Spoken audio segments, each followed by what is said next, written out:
Bonjour à toutes et à tous. J'espère que vous allez bien, que ce début de semaine se passe bien.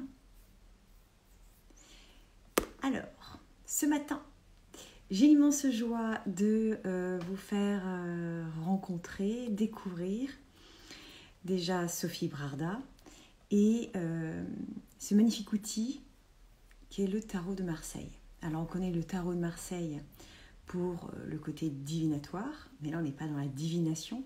On va utiliser, enfin en tout cas découvrir avec Sophie Brarda et son magnifique livre se réaliser avec le tarot, apprendre à mieux se connaître.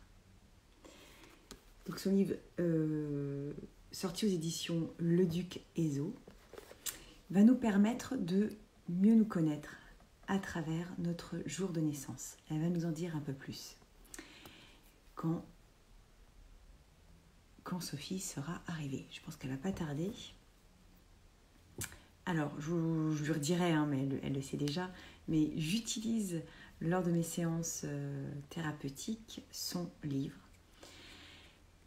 Il m'aide beaucoup. En tous les cas, c'est un outil. C'est un outil supplémentaire qui est vraiment, vraiment bien fait. Vous allez comprendre pourquoi. Alors Sophie, où es-tu ?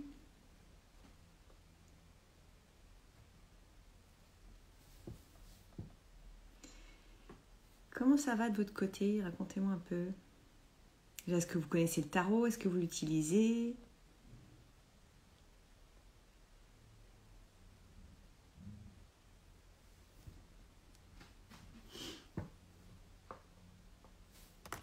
Pour vous en dire un peu plus sur Sophie.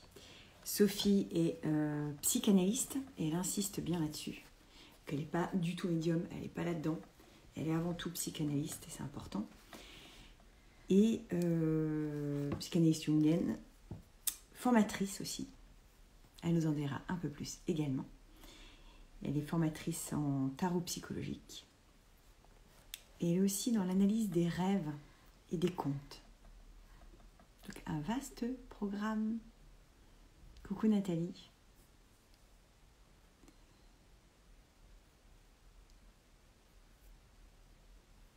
Alors on s'est parlé hier soir, donc normalement c'est bon. Elle ne devrait pas tarder.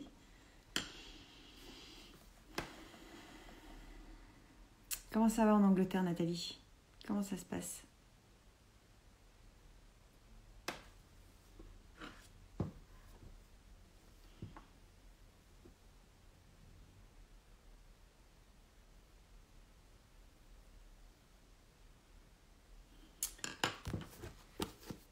Alors, je vous explique pendant ce temps-là, son livre. Voilà comment il se présente. On utilise... En fait, c'est tout simple. Il faut aller dans le sommaire.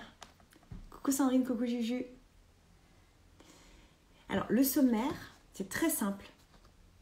C'est très simple d'utilisation. Vous prenez votre jour de naissance. Ça va jusque-là, rien de compliqué. Votre jour de naissance...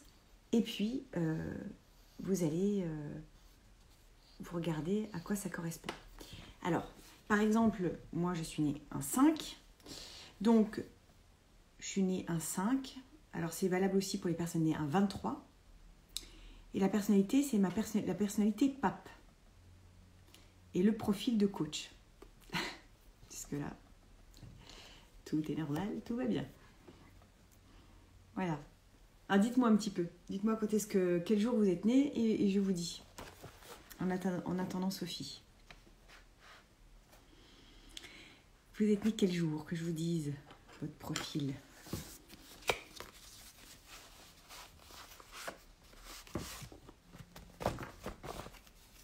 Alors, Sandrine le 12.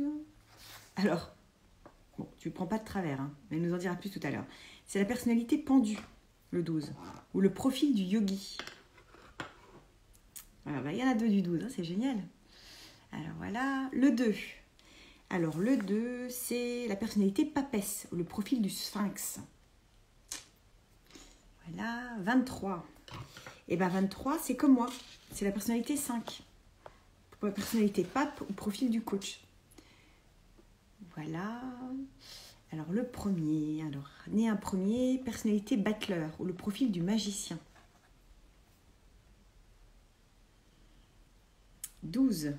Alors, 12, pareil. Bah oui, je l'ai dit tout à l'heure. Pendu, profil du yogi. 3. Alors, 3, c'est personnalité impératrice ou le profil du créateur. Je regarde en même temps si... Coucou Sophie.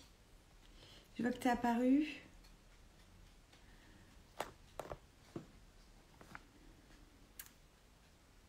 C'est qui Bazark? C'est pas toi Sophie? Non, Sophie là. Voilà. C'est parti. Je vous dirai après pour les autres. Ah, Bonjour Sophie. hello. Bonjour. Oui, super. Je m'inquiétais un peu, je me suis dit, ça y est, elle m'a oublié. Mais je comprenais pas, je ne voyais pas, je t'ai même envoyé un SMS parce que je comprenais pas. Je ne voyais rien sur... rien apparaissait. Ah mince. Bon, c'est pas grave, Bon, t'es là, je suis là. principal. T'es là, c'est super. C'est super. J'étais en Je vais train mettre un peu de le son. présenter ton livre Ah, voilà. et de présenter Génial. le sommaire. Et je Très bien. demandais aux personnes présentes leur jour de naissance pour leur dire ce qui est noté Ouais, dans le sommaire, leur personnalité et super. leur profil. Donc c'est très intéressant. Parle-nous de toi, s'il te plaît, Sophie. Présente-toi, Oui, s'il te plaît. oui. Alors, avant tout, je suis psychanalyste. Je tiens à le préciser parce que je m'inscris pas dans la voyance ou la divination. J'utilise le tarot comme outil de connaissance de soi. Alors, même si j'ai commencé par le tarot avant de devenir psychanalyste. C'est une drôle d'histoire, hein, parce que j'ai commencé le tarot comme tout le monde pour lire les cartes, hein, très bêtement à l'âge de 15 ans. Hein. Et puis, voilà, magnifique carte. Euh, et puis voilà. Et puis au départ, donc moi je suis artiste plasticienne, j'ai animé des ateliers d'éveil créatif, j'ai travaillé dans le monde du cinéma, j'ai animé des émissions de cinéma, voilà. Donc j'ai une connaissance entre l'histoire de l'art, les arts visuels, la lecture d'images. Donc si tu veux, j'ai un background par rapport à ça qui fait que naturellement, je me suis intéressée à la symbolique des tarots.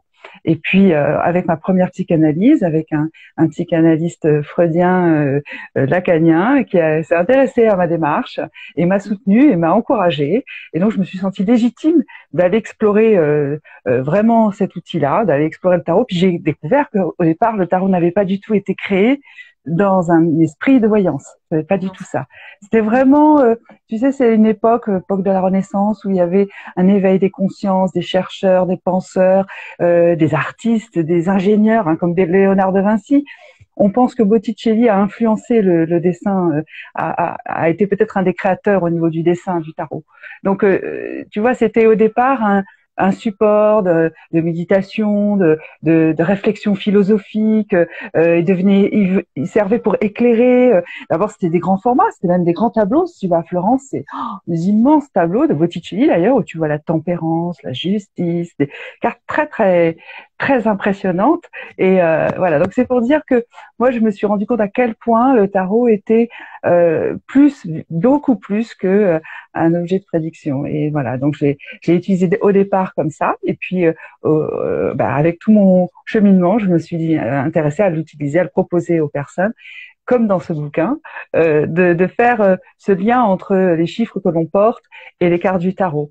Et là, du coup, ça éclaire. Ce qu'on appelle les archétypes, en fait. Oui.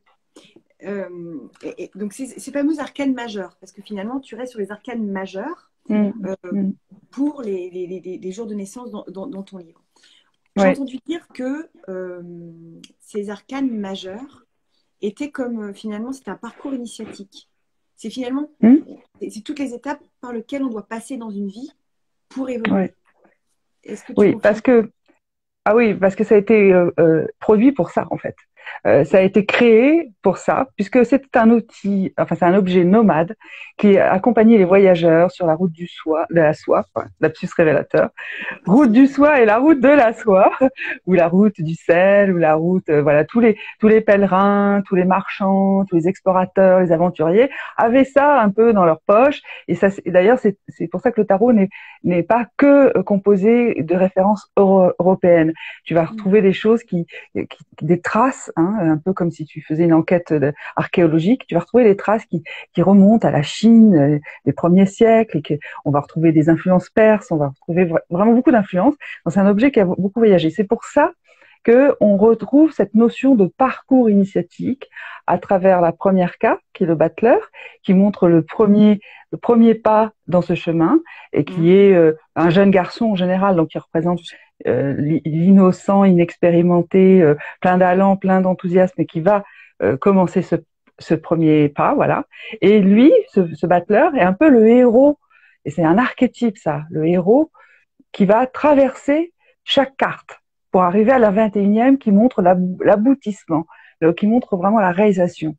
Et ça, c'est un archétype, parce que si tu regardes, que ce soit les contes, la mythologie, et Jung qui en parle, Carl Gustav Jung, hein, eh bien ça, c'est un processus archétypal. Tu vas le retrouver dans tous les récits initiatiques, même dans les récits récents, que ce soit Harry Potter, Star Wars, Le Seigneur des Anneaux. Tu as toujours un jeune garçon innocent, tout plein d'idéaux, et qui va traverser une série d'aventures, va se confronter parfois à la mort, et va devoir se dépasser, se transcender, va apprendre quelque chose, va vivre un apprentissage, et devient à la fin plein de savoir et d'une connaissance et même de talent, d'un don particulier. Voilà. C'est intéressant d'ailleurs à ce que tu viens de dire, ce que tu dis finalement, c'est un jeune garçon. Oui, c'est pas une jeune fille. Et alors, tiens-toi bien, c'est un jeune garçon au début, mais c'est une fille à la fin. C'est vrai. Et quand même, intervient la papesse, intervient quand même des grandes figures féminines. Parce que même le monde... Attends, il faut que je les retrouve. Alors, il y a l'impératrice, d'accord, non négligeable. Nous avons aussi, effectivement, la tempérance. C'est qui la tempérance? C'est une femme aussi, on est d'accord? Oui, c'est un féminin. C'est un féminin, oui. Le monde, hein, on est d'accord? Le monde. C'est une femme. C'est une femme. Quand même. La papesse, la voilà. Ouais. Il y a quand même quelques figures, quand même. Mais je le dis dans mes enseignements, le tarot est féministe. Le tarot est féministe. Ouais. Qu'est-ce qui Parce que l'aboutissement. Oui, je t'ai expliqué. Parce que l'aboutissement, la réalisation suprême qui est le monde, est une femme. C'est un contre-pouvoir. Le tarot a été créé à la même époque où se sont bâtis les églises, les cathédrales et toute l'iconographie du catholicisme, de la chrétienté. C'est les mêmes, hein, c'est les mêmes artisans. Tu vas retrouver dans des cathédrales des tarots qui sont gravés, par exemple la cathédrale d'Amiens, tu as la Maison Dieu, tu as la roue de fortune qui sont dans des bas-reliefs, hein. Faut le savoir. Donc c'est les mêmes créateurs, les mêmes artisans. Tu vois, les artisans qui faisaient, c'est des sortes de congrégations. Tu avais la guilde des artisans, des charpentiers, des sculpteurs et les maîtres quartiers. Tu vois, c'était pour eux. Hein, c'était tous, comment dire, ils appartenaient un peu à la même pensée, à un même mouvement. Et ils exécutaient, si tu veux, par rapport aux demandes de l'Église. Mais c'était des gens riches, pas du tout des cathos de base. C'était vraiment des gens, des penseurs. Donc ils se sont servis, ils ont créé un peu le discours officiel qui était l'Église, et puis ils ont créé ce tarot qui c'était un peu un contre-pouvoir, une manière de dire on affirme des points de vue différents du discours officiel. Et notamment ce qui fait dire ça, c'est que le Christ en mandorle. Si tu peux montrer la carte du monde. Oui. Attends, comme ça, les gens vont comprendre. Bien sûr. Tu vois, là, vous voyez donc cette forme arrondie qu'on appelle une mandorle, hein, ce qui est en forme d'œuf. Avec aux 4 angles de la carte, vous avez des représentants. Vous avez un ange, un aigle, un lion et un taureau cheval. Ça, c'est une image chrétienne que tu vas le retrouver, mais au milieu, c'est le Christ. Ce n'est pas une jeune femme. Donc, dans le catholicisme est considéré, d'ailleurs, dès le premier concile, on a évacué Marie, qui était un personnage prépondérant de la chrétienté. Tu vois, c'est vraiment les hommes dans leur patriarcat qui ont évincé le pouvoir ou la présence de la femme. Hein. Et donc, du coup, ils ont mis en avant une consécration masculine qui était donc le Christ en mandorle. Tu vas le voir au fronton de toutes les églises, souvent tu as ça. Ben ça, c'est la même chose, mais sauf qu'au milieu, qu'est-ce qu'on nous met? On nous met une femme. Une femme nue qui danse et libre. Si c'est pas novateur. Voilà. Donc ça, c'est pour dire que le féminin, voilà, le féminin est considéré, ben oui, il considérait le féminin comme un aboutissement, c'est-à-dire la vision féminine, l'énergie féminine, c'est-à-dire tout ce qui fait le monde de la femme. Hein. C'est pas les femmes seraient meilleures que les hommes. Hein. C'est beaucoup plus subtil. On va dire que c'est le yin. C'est tout ce qui concerne la sensibilité féminine, son intuition, son côté maternel, son côté bienveillant, qui accueille, qui écoute. Ce que tu montrais de la papesse. Voilà. Ça, c'est vrai que la deuxième carte du tarot, la papesse, est un archétype féminin. Voilà, c'est l'archétype du principe maternel. C'est Marie, hein. Marie qui est souvent représentée avec son fils dans les bras et qui représente vraiment cette notion de savoir bercer, consoler, accueillir, recueillir. Hein. Mais c'est ce qu'elle montre. C'est un personnage, tu vois, très passif, qui tend un livre, qui a vraiment cette dimension d'écoute. C'est une accoucheuse. Hein. Donc, c'est une carte qui est très importante, qui est la première à laquelle se confronte le battleur. Donc ça veut dire que à partir de là, il est mis au parfum, si je puis dire. Il va falloir qu'il aille à la rencontre du féminin. Et franchement, 1 heure, ça va pas suffire. Hein. 1 heure, ça va vraiment pas suffire. On en fera un autre. On en fera un autre, c'est pas grave. Ah oui. Là, je peux te faire parler sur toutes. C'est tellement passionnant. Oui. Parce qu'effectivement, on apprend sur soi, c'est archétypal, donc évidemment, il y a une puissance derrière. Et d'abord, alors, la franc-maçonnerie, est-ce que la franc-maçonnerie a utilisé le tarot? Ah, mais mieux que ça, ils ont créé un tarot. Alors, vers la fin du 19e siècle, 1890 par là, j'ai pas la date en tête, hein, je suis pas très bonne dans les dates, mais je peux te dire que c'est à peu près par là. Il y a un grand penseur maître de franc-maçonnerie qui est Oswald Wirth. Ah, j'aurais dû... Ah tiens, regarde, il m'avait parlé de préparer des livres. Oui. Voilà, il a créé ce tarot-là.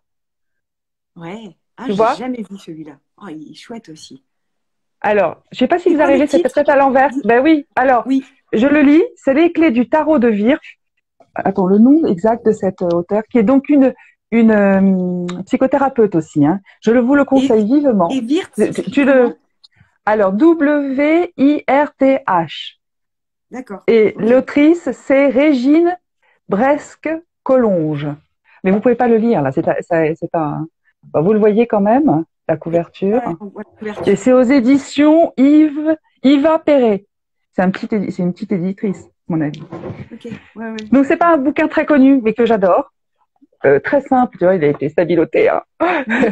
Très simple de lecture, qui prend en compte la notion de cabale. Voilà, donc tu verras, c'est hyper intéressant. Tu as les mineurs aussi dedans. Ah, trop bien. Oui, très bien. Très bien. C'est un super fait. J'avais prévu. Donc voilà, donc c'est pour dire que Wirth, alors lui, il a écrit un livre qui s'appelle Le tarot des imagiers du Moyen-Âge.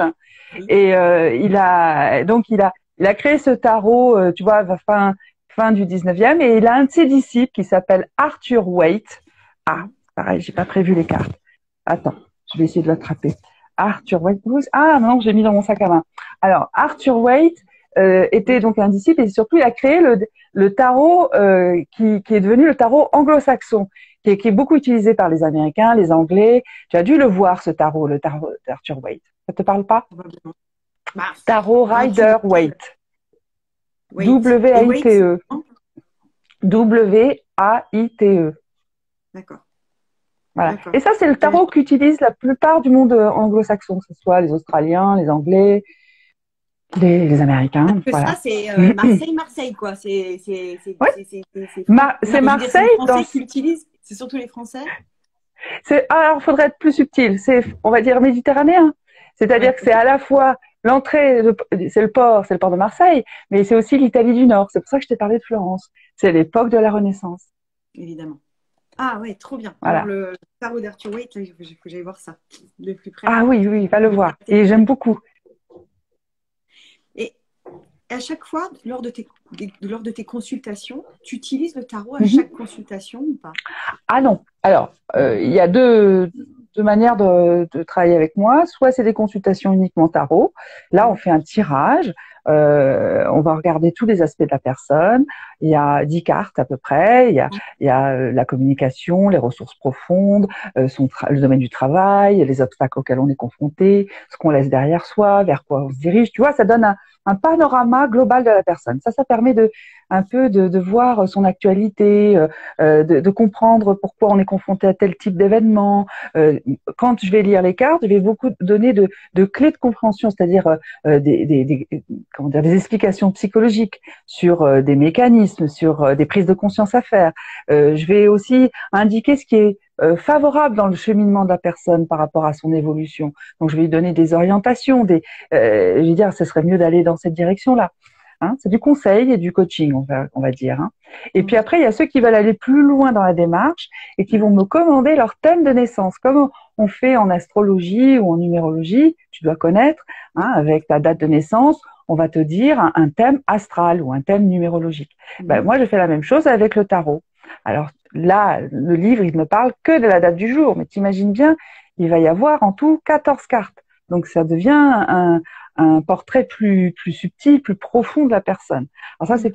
c'est un dossier que j'écris, il y a un livret d'une 60aine de pages. Alors ça, c'est vraiment un travail plus profond dans cette recherche de soi-même. Et puis après, il y a les gens qui veulent vraiment entamer une démarche psychanalytique et qui là, ils me suivent, hein, qui viennent en consultation. Et je ferai de temps en temps une évocation sur leur thème de naissance, sur leur carte, mais ce sera pas la base. La base, ce sera l'analyse des rêves. Oui. Ah, d'accord. L'analyse des rêves, surtout. Oui. Hum, J'ai vu, hum, tu étais vraiment hum. analyse des rêves et des contes. Oui. Alors ça, si tu le vois sur ma chaîne YouTube. Puis je fais des conférences. Enfin, je faisais avant l'histoire du Covid, comme on en parlait hier soir. Oui. Donc, ma dernière conférence, d'ailleurs, c'était juste le soir même, c'était à la fin, on avait le deuxième confinement. Je faisais une conférence sur les contes, pour te dire. Alors voilà, donc oui, les contes, tu le retrouves aussi dans le tarot, parce que le tarot, en fait, il a été créé pour ça. C'était un peu comme si c'était un aide-mémoire Mhm. et qui, à travers tous ces symboles, tous les détails visuels, servait à se rappeler. Ça évoque, c'est en lien avec telle chose, tel principe philosophique, tel conte, telle mythologie. Tu vois, ça servait, ça condensait pour que quand on le lit, on le regarde. Ah oui, c'est vrai que c'est en rapport avec par exemple, la force et la belle et la bête, si tu veux la montrer. Alors, La carte de la force. la force, t'es où? C'est la carte numéro 11. Donc, les gens qui sont nés à 11 sont Ah très liés ouais. à ce conte, tu C'est une ou vois. une femme, ça, non? Alors, C'est une femme ou pas, c'est ça? une femme, hein. Ah, c'est une Ah oui, femme, hein. tiens, elle avait oublié, elle. C'est une Ouais, femme. Oui, oui. Et pour dire que la force est féminine, ça aussi, tu vois combien c'est subversif. intéressant. Parce que Mm. nous, quand on entend la force, on pense à Ouais, Mouse costaud, le type physique. viril, hein, la force, comme ça, on pense ça. Et là, dans le tarot, on nous dit non, la vraie force, c'est un aspect féminin. Et c'est donc, d'ailleurs, tu vois, elle le fait avec beaucoup de douceur. Elle dompte l'animal, elle apprivoise le lion avec beaucoup de délicatesse, avec, tu vois, un visage très serein, vraiment avec de la bienveillance, hein, et de l'accueil. Et donc, comme le conte de la Belle et la Bête, la jeune femme du conte est très douce, patiente, écoute tous les atermoiements et toutes les émotions de la bête, est animée, elle est traversée de pulsions, et de fait de lui raconter le soir au bord de son lit, ça la calme. Et elle s'apaise, et au final, elle va se retransformer, cette bête, en prince. Et donc, c'est ce que montre la carte de la force, c'est la transformation, la transmutation du lait en beau, ou de la bête en beau, par l'amour, par la force de l'amour. Donc, c'est une belle parabole et qui m'explique bien ce que montre cette carte. C'est intéressant parce que la semaine dernière, j'avais une invitée qui s'appelle Camille, café à la crème, la Camille, Ouais. qui est une fille, pareil, incroyable. De toute façon, à chaque fois, je n'invite que des femmes incroyables. Alors, C'est merci. vrai, c'est vrai. Et elle dit, très souvent, je l'ai dans mes tirages aussi. Et celle qu'on a Ouais. montrée tout à l'heure, je ne sais plus laquelle c'était, Le Monde. Elle tire souvent Le Monde. Mm. et la force. Et c'est vrai que par rapport à son histoire de vie, par rapport à ce qu'elle nous a raconté, c'est pas étonnant qu'elle l'attire souvent, celle-ci, parce que, Mm. elle a beaucoup de transformations dans sa vie, surtout ces derniers temps, beaucoup de courage, et donc il faut beaucoup de force aussi pour accepter le Oui, changement. mais donc c'est pas une force qui est dans le forcing, c'est une force qui est dans la douceur. C'est bien Oui. ça le truc. Mm. C'est pas s'obliger ou se contraindre. Tu vois, c'est y aller avec de l'acceptation de soi. C'est une carte qui parle de ça, d'accepter qui on est avec notre part animale. Oui, parce qu'à chaque fois, les cartes parlent vraiment de notre intérieur, de notre monde Oui, intérieur. On est oui, d'accord. oui, De notre oui, cheminement oui. et de qui on est à chaque étape de Mm. notre vie. Oui, Ça, il c'est reflète nos états d'âme, nos problématiques. Euh, c'est précurseur parce que moi qui étudiais donc avec la Jung, la psychologie jungienne, ce qu'on appelle la psychologie des profondeurs, hein, bah on retrouve tout le processus d'individuation. C'est aussi ce même cheminement du tarot. Donc on peut dire qu'il savait déjà ce que Jung a découvert 2000 ans plus tard, quoi. C'est- Mais en fait, quelque part, on n'a rien inventé. Personne n'a rien inventé. On fait que. Oui, les termes techniques, psychologie, psychanalyse, inconscient, tout ça, c'est des termes qu'on a inventés fin 19e, début 20e. Mais la compréhension de ces notions-là, je pense, existait déjà. Mais si tu lis Socrate, Platon, c'est un peu ça, en fait. Mm. Des philosophes, des penseurs l'avaient déjà euh, pressenti. De nouveau café à la crème. Donc Camille nous dit, oui, je tire très souvent les mêmes cartes malgré les aléas de mon quotidien. Parce que ce sont des cartes qui la constituent fondamentalement. Ça ne parle pas Ouais, de son quotidien en tant que tel, mais de son fondement intérieur. Non? ouais. Ces cartes-là. Alors, ce sont donc, comme je te disais tout à l'heure, des archétypes. Oui. Et nous avons personnellement, chacun, on n'a pas tous les archétypes qui viennent nous chercher. Hein. Euh, Mm. je ne pourrais pas dire combien il y a d'archétypes en général, mais il y a des grands archétypes qu'on connaît. Donc, tu as montré la papesse, ça c'est l'archétype de la mère. Il y a Oui. l'archétype du père, l'archétype de l'enfant intérieur, l'archétype du soi qui est représenté par la jeune femme du monde. Donc tu vois, tu as plein d'archétypes comme ça. Et l'archétype du héros, on en parlait tout à l'heure, tu vois. Donc tout ça fait que selon notre histoire de vie, notre identité ou par rapport à vraiment notre comment on pourrait dire, notre mission, ce qu'on a besoin de faire, comment on doit s'accomplir, eh bien, on va avoir certains archétypes qui vont plus nous travailler, plus nous chercher que d'autres, ou plus nous inspirer que d'autres. Et d'ailleurs, c'est pour ça que tu as des cartes récurrentes que tu retrouves et tu as l'impression qu'elles te parlent parce que elles révèlent, en fait, elles font effet miroir. Elles montrent, c'est un miroir, en fait, ça montre ce qui se passe au fond de toi. Mm. C'est passionnant. Et il y aurait une carte de la transmission. Ce serait laquelle, la carte de la transmission? Ah, ben le pape. Il y en a plusieurs. Il y a Ah, le pape, la papesse aussi, hein, quelque part, tu vois, elle montre un livre. Alors, c'est pas une transmission orale et verbale comme le pape. Le pape, c'est vraiment la carte de celui qui va délivrer ses savoirs. Il est dans l'oralité, il est dans un principe d'union, de partage, d'échange. Hein, on voit une discussion à trois là, tu vois. Et puis il est dans un geste avec comme ça, avec sa main. oui. Il opère une bénédiction, c'est-à-dire il fait saint par la parole. Il bénit, bénir, ça veut dire du bien. Donc il fait ça, il fait cette gestuelle et c'est des gens qui portent cette carte-là, ils sont très investis de cette démarche, ils se sentent et ils sont parfaits, c'est des personnes idéales pour susciter de la collaboration, des échanges, et dans cette idée des transmissions des savoirs, des connaissances. Alors, c'est intéressant parce que si je fais un lien entre cette carte, le pape, et ton livre, Oui, typiquement, ce sont les personnes nées un 5. Je suis née un 5. mm, Donc, je j'ai bien suis compris. pape et profil Ouais, du coach. Voilà. oui, Et j'ai aussi entendu dire que nous sommes l'année du pape. ouais. Alors, Alors, est-ce que parce que ça tu veut fais dire un que c'est mon calcul. année, en fait? Oui, c'est ton année. Hein, on fait un calcul, 2 plus 2 plus 0 plus 1, ça fait 5. Hein, pour qu'on comprenne pourquoi je dis Oui, c'est l'année du pape. Hein. C'est oui, lié aux chiffres. Hein. d'accord. Et donc tous ceux qui sont nés un 5 sont papes. Ou un 23, parce que 2 plus 3 fait 5. 5. Voilà, Oui. donc c'est le chiffre 5 qui est relié à ce que représente le pape. Donc effectivement, nous sommes dans une année importante pour ça, parce que l'humanité elle a besoin en ce moment de retrouver un sens de collaboration, de consensus, de partage, remettre un peu, vous voyez, une notion de voilà, de collaboration, quelque chose qui fait qu'on se relie, hein, de reliance, voilà. Et donc il y a des acteurs qui sont importants sur la scène publique ou par rapport à cette société, qui sont voilà, par rapport au collectif, qui ont une part importante, une influence importante. Donc les gens qui sont papes comme toi, ben ils sont sollicités, ils sont particulièrement aux premières loges pour pouvoir insuffler cette dynamique d'union, de partage, de transmission des connaissances. Alors, pour ceux qui veulent aller plus loin, j'invite à aller voir sur ma, ma chaîne YouTube, Sophie Lapsy. Hein, il y a parce que je vais pas, sinon ça va prendre encore un bon moment.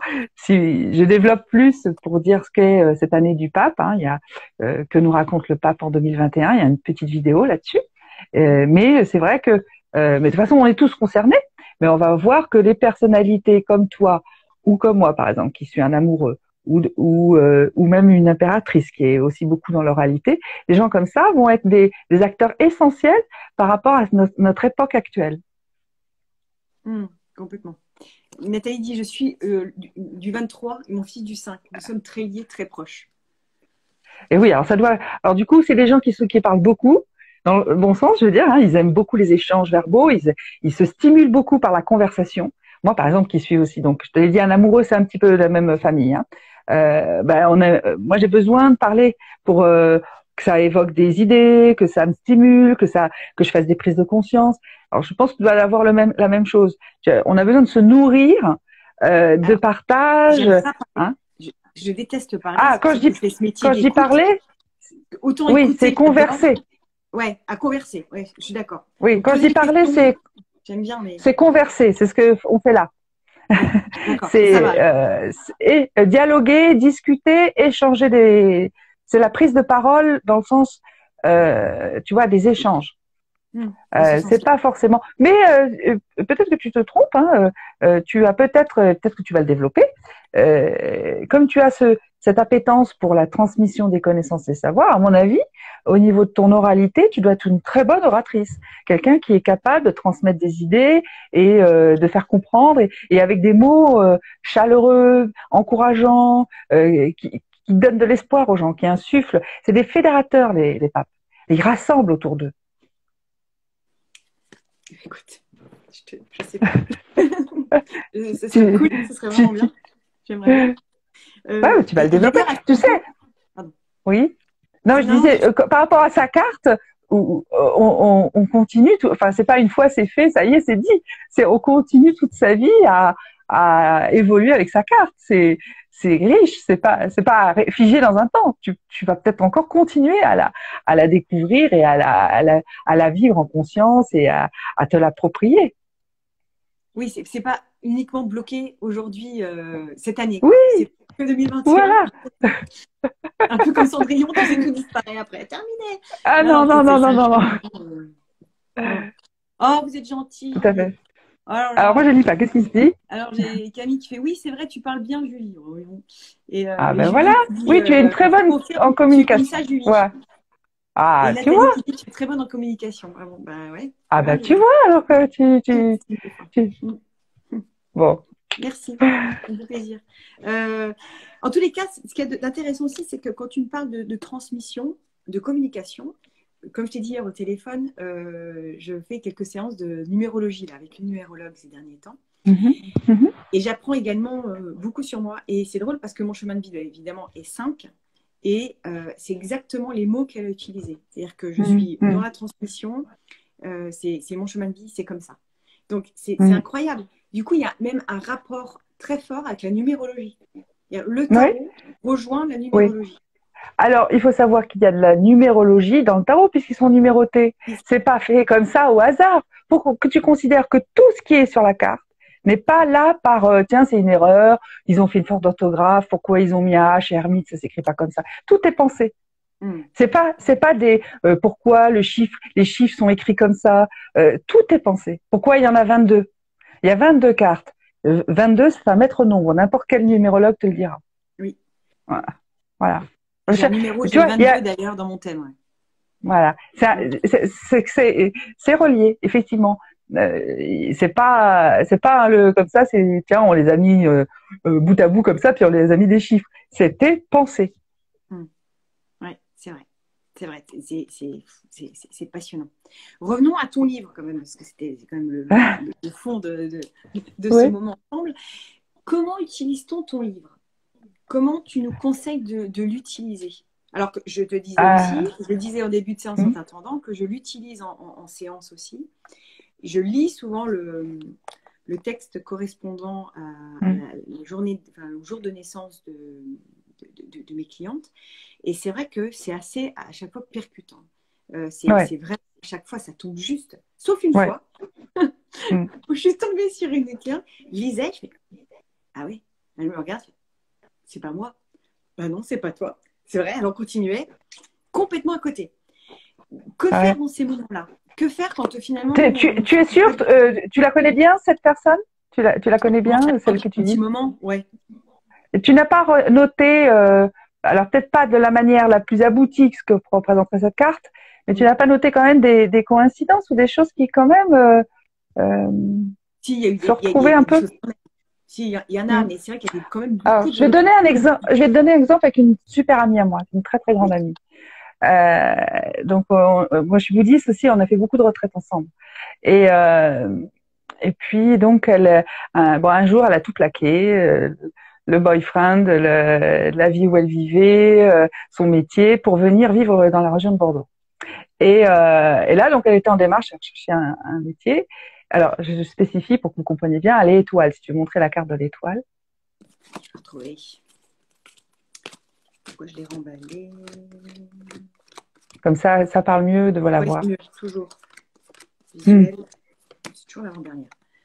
Donc, tu la vois. Donc, ça désigne des personnalités, des gens qui ont besoin de vivre au contact de la nature, qui sont souvent liés au monde des énergéticiens, de la santé, au naturel, tu vois, avec les mains, des choses qui concernent tout ce qui est écologie, tout ce qui est aussi donc naturopathie, tous les soins qu'on connaît dans le développement personnel, Reiki, kinésiologie, tu vois, tout ça. Ça représente tout ça.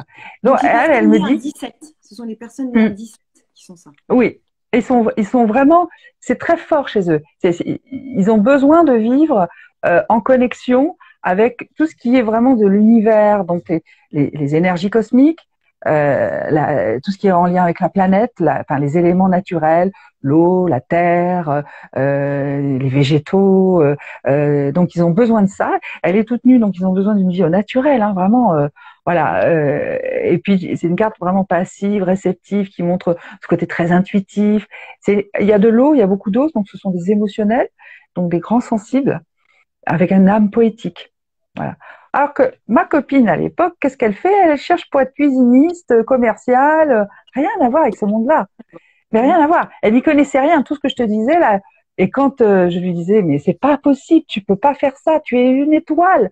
Elle me disait, mais de quoi elle me parle, hein? Et elle était toujours, non, non, mais je comprends pas ce que tu veux me dire, je vois pas, voilà. Et puis aujourd'hui, je te le dis, bah, elle est plus rien de tout ça, hein.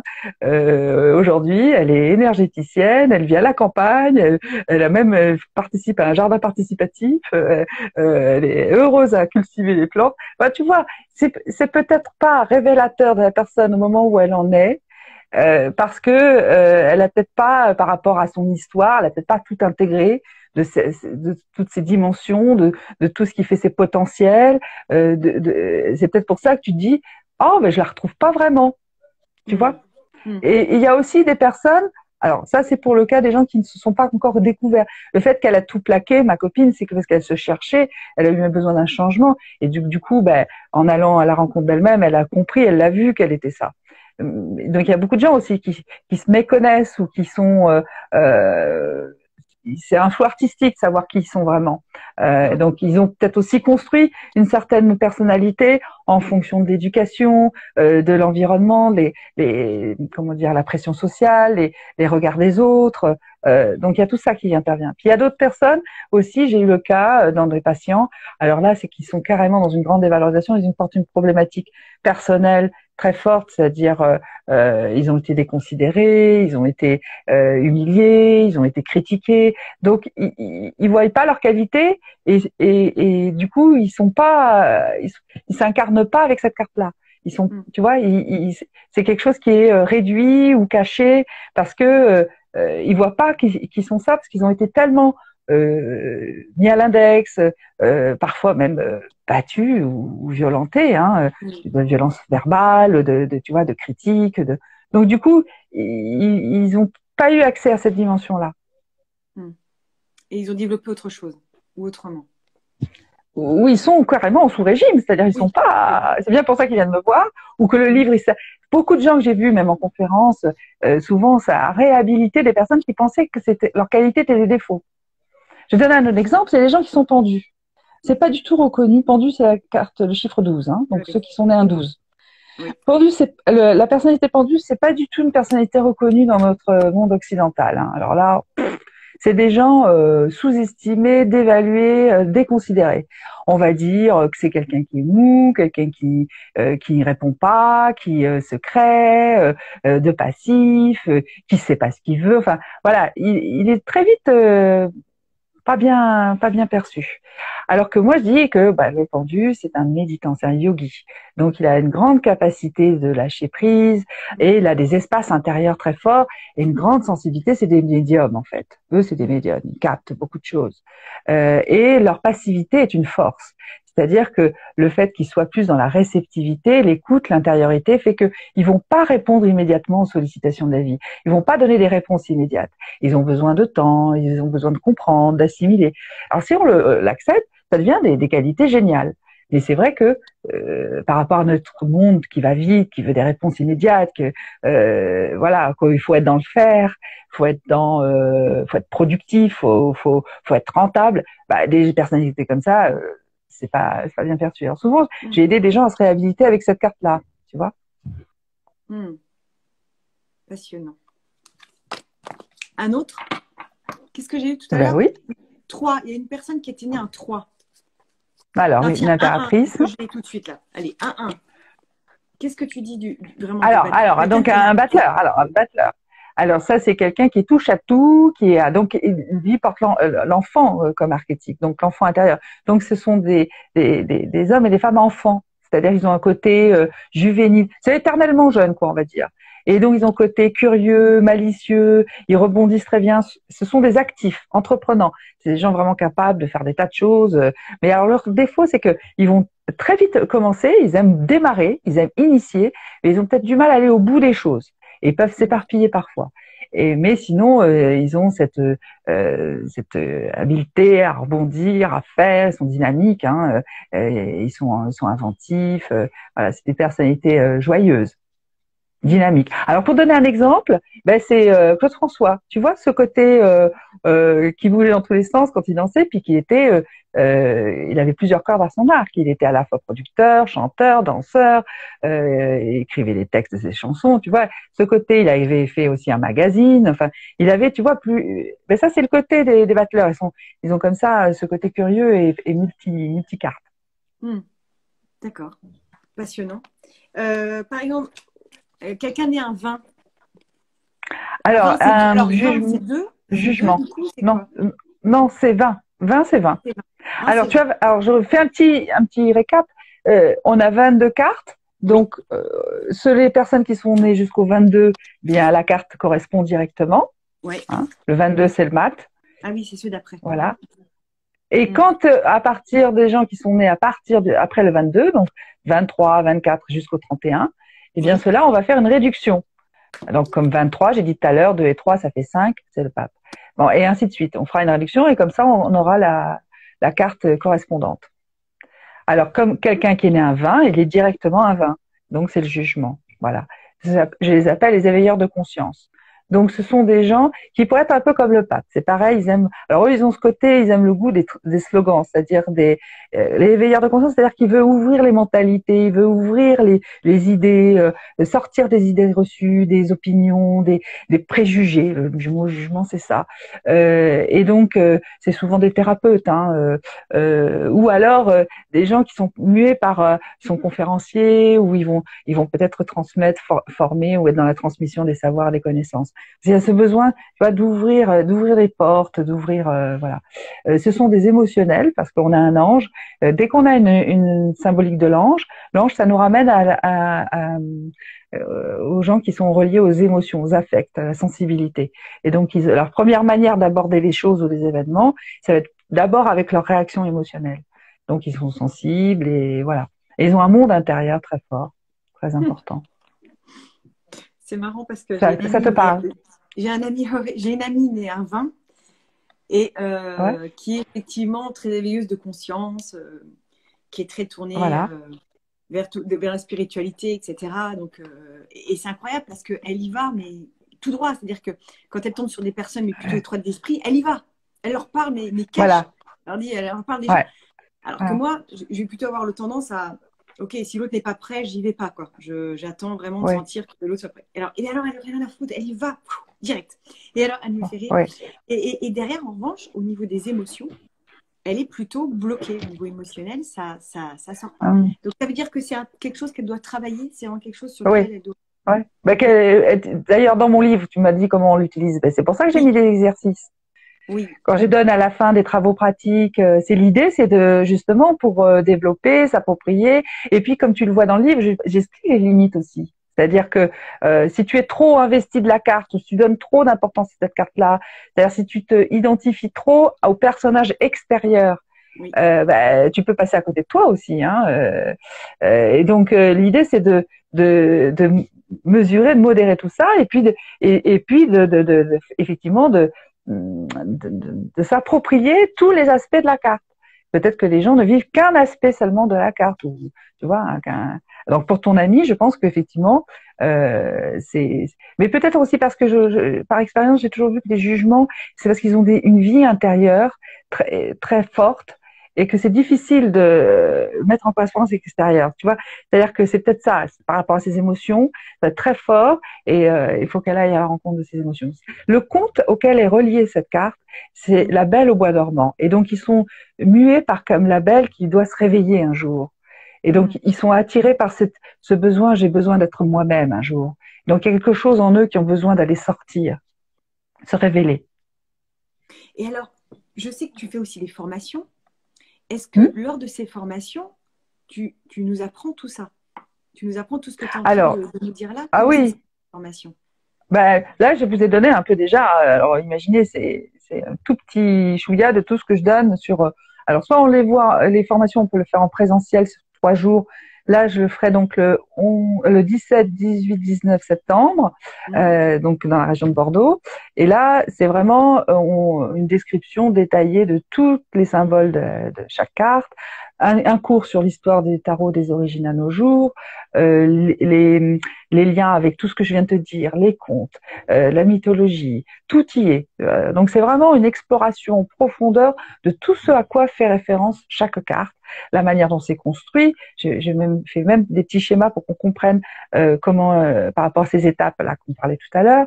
Enfin voilà, donc on s'approprie, je dirais, le vocabulaire, c'est-à-dire chaque carte ce qu'elle renferme comme connaissance et savoir.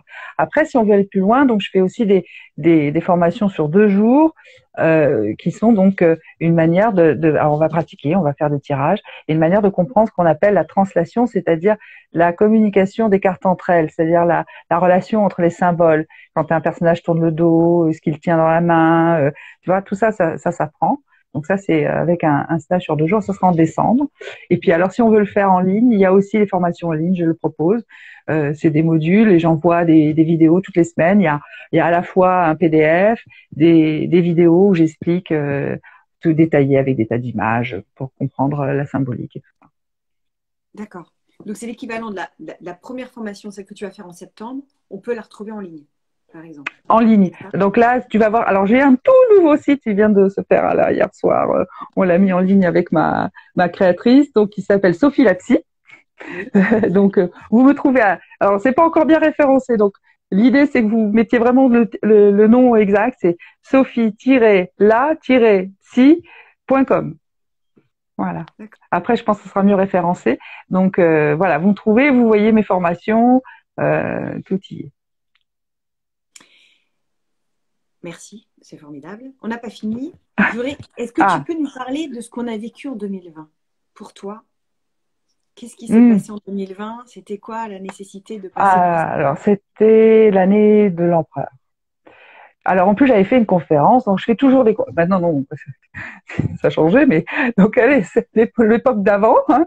J'avais fait donc une conférence en janvier, et j'avais dit à tout le monde, attention, il va se passer quelque chose, ça va être une année importante. Parce que quand on a une année empereur, ça vient toucher les fondements de la société. L'empereur représente l'empire. L'empire, c'est le monde, c'est la société. C'est-à-dire comment on organise, comment on... Lui, il crée un empire, c'est-à-dire il va mettre il va border tout ça. Et son énergie fait qu'il est dans la conservation des acquis. Donc lui, tout ce qu'il cherche à faire, c'est tout reste bien. Et puis, il est dans cette notion de droiture, bien dans son axe. C'est l'archétype, c'est vraiment l'archétype du père créateur, le père, tout ce qui est lié au patriarcat. Sauf que la carte c'est un archétype qui vient rencontrer l'humanité et qui vient la bouger dans ses fondements. C'est-à-dire que, tu l'avais bien constaté, ça n'allait pas.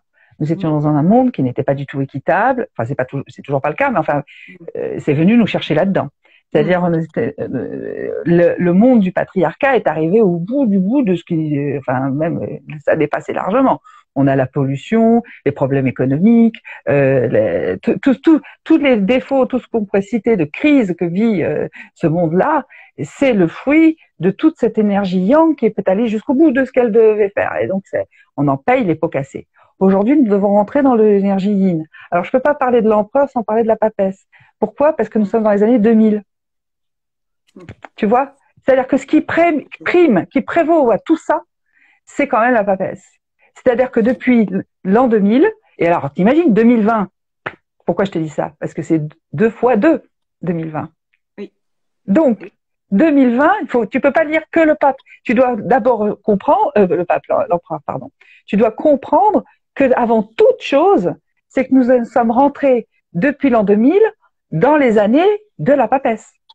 Donc, du féminin, tout ce qu'on a dit tout à l'heure, de faire rentrer la vision féminine dans cette société. Et tu vois, les deux viennent s'interpeller. Donc, quelque part, il faut revoir la société, revoir ses fondements, revoir sa base, en fonction de ce que nous dit la papesse. Donc, c'est pour ça que c'est venu nous chercher avec ce côté tout s'est arrêté, ça nous a obligés de rentrer dans l'intériorité, d'aller chercher beaucoup. On en parlait hier soir, c'est-à-dire tous les gens maintenant qui s'intéressent au développement personnel, à la psychologie, à l'ésotérisme, à la connaissance de soi, c'est venu à ce moment-là. Il y a eu, ça a poussé les gens, l'humanité, à aller chercher, rencontrer qui on est profondément, et c'est vraiment venu aussi bousculer toute ça va arrêter le monde. C'est la société comme elle fonctionnait, tout s'est arrêté. C'est un truc absolument invraisemblable. Eh bien, c'est ce que montre ça. C'est cette espèce d'entrechoc entre la vision masculine qui est arrivée à un bout et qu'il faut refaire avec de nouvelles bases, et la vision féminine qui démarre et qui va ouvrir dans quelque chose qui est beaucoup plus spirituel, dans la compassion, dans quelque chose qui est lié à vraiment à l'intuition, le monde émotionnel, la sensibilité. Tout ça fait venir la papesse, tu vois. Donc c'est passionnant. C'était logique. Ils communiquent pas vraiment les deux. Hein. Ah non, mais ils sont pas forcément d'accord. Mais ils sont pas d'accord du tout. Ah non, mais c'est elle, avant, on aurait pu dire que avant c'est l'inverse. C'était l'empereur qui était au-dessus et elle qui était au-dessous. Mais c'était le monde du patriarcat. Maintenant, nous rentrons dans un monde qui se voudrait du matriarcat. On n'y est pas, hein. mais voilà, on a 2 millénaires devant nous parce que après, on sera pas là, nous, hein, mais après les années 2000, les années 3000, ce sera l'impératrice. Donc, tu vois, il y en a pour un petit moment quand même, hein. Donc, il y a vraiment de comprendre et d'intégrer et d'incarner cette dynamique du féminin, ce que représente le féminin. Donc on en est très très loin. Donc c'est venu bousculer les hommes. C'est pour ça que tu dis que ça se comprend pas. Parce que c'est venu aussi, tu vois, tous les phénomènes de MeToo, tout ce que toi tu t'intéresses au niveau de la sororité, de tout ce qui est de tout le statut de la femme qui a été opprimé, spolié, attaqué, broyé par tout ce système patriarcal. Ben, c'est ça qui se passe. C'est eux qui sont ébranlés. Oui, et parce qu'il faut accueillir elle, qui est une autre vision. Oui. Place celle-ci. Voilà. Donc c'est pas un qui double l'autre, c'est bon là. Non. Chacun prend sa place et il y a de la place pour tout le monde. Oui, complètement. Mais il faut que le masculin apprenne maintenant à vivre avec du féminin. Pour un homme, tous les hommes, hein, quel qu'il soit, lui, son travail sur Terre, c'est d'aller en relation avec son anima, c'est-à-dire sa part féminine. Donc, tu vois, il ne coupera pas. Et pour la femme, son travail à elle, c'est d'aller à la rencontre de son animus, et sa part masculine. C'est pour ça que j'arrête pas de dire que les femmes qui sont en séance avec moi, il faut qu'on aille prendre du pouvoir. Le masculin, c'est aller à l'extériorité, c'est s'incarner, tu vois, c'est prendre, voilà, tout ce qui concerne la matière, le travail, prendre du pouvoir. C'est pour ça ça manque. Il faut que des femmes qui soient au gouvernement, des femmes qui président, des femmes qui soient dans des postes dans des administrations, dans les entreprises, parce que il faut qu'elles aillent vers leur animus. Et si tout ça se fait bien, si les hommes vont vraiment dans leur anima et les femmes dans leur animus, tout va se rééquilibrer et les deux vont pouvoir collaborer. Et ils vont enfin se regarder et se faire des bisous. Le salut. Merci pour tout. Ah ben, c'est avec plaisir. Hein. C'est dommage, c'était vraiment trop court, mais c'est tellement bien ce moment avec toi. Je rappelle ton livre. Alors, je vais lancer aussi un concours grâce à l'audio. Ah, génial. Il y aura 2 livres à gagner, 2 ouvrages se réaliser avec le tarot, apprendre à mieux se connaître. Vraiment, je vous le recommande. Et c'est pas parce que tu es là, vraiment, je le recommande vivement parce que pour apprendre à mieux se connaître, peut-être découvrir aussi son entourage, voir. Ah oui, ça sert bien pour ça. Ouais. Ah, complètement. Ça, je trouve que ça éclaire énormément. Ça donne des pistes aussi pour nos enfants. Oui. Ah oui, complètement. Je suis d'accord. On les connaît, mais il y a peut-être des parts d'eux qu'on ne connaît pas forcément bien. Et ça permet de les voir autrement. Surtout qu'en plus, tu cites beaucoup de lectures, de livres à lire, de films à regarder. Donc, c'était vraiment… Il y a des petits mantras personnels à répéter pour… c'est ça. Accueillir qui nous sommes. Il y a des visualisations conseillées. Il y a beaucoup de choses. Ton livre est riche, vraiment. J'ai hâte que tu puisses sortir le 2e. J'aimerais bien. Donc, achetez-le, parce que plus il sera vendu et plus je serai, je pense, en mesure de pouvoir publier le second, qui sera sur le mois de naissance, je l'espère. Ce serait vraiment formidable. Merci pour tout ce que tu nous apportes. Merci pour ta générosité. Merci. Merci à toi. C'était un vrai bonheur d'échanger. Vraiment, c'était formidable. Merci à toutes et tous à bientôt. Qui ont participé, qui sont venus ce matin, qui ont posé des questions. Merci de faire vivre ce Loin mais ensemble, le rendez-vous des femmes inspirantes. Merci, je vous embrasse. Partagez ce live au maximum, parlez-en autour de vous. C'est super important. Merci, à bientôt. Au revoir Sophie, à bientôt, on se refait ça, d'accord? Oui. Au revoir tout le monde. À bientôt. Ciao.